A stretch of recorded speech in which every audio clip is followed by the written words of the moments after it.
I almost missed it. What causes a battery to get so hot, or a wire to get so hot that it melts the battery terminal? Because when you hit the start button, this hot post starts to smoke. I would say a direct short. Well, wires from here to the solenoid are fine.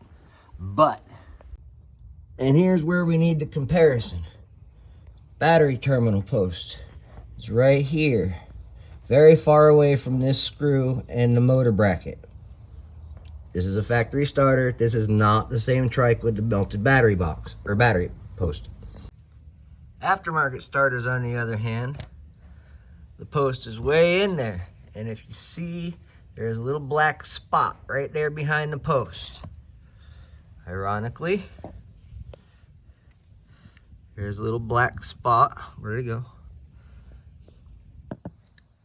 Talk about barely any clearance. Holy cow.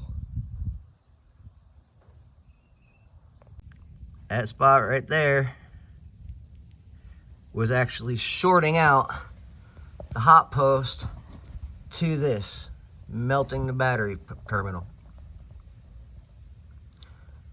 Real hard to spot. Now I gotta figure out how to fix it.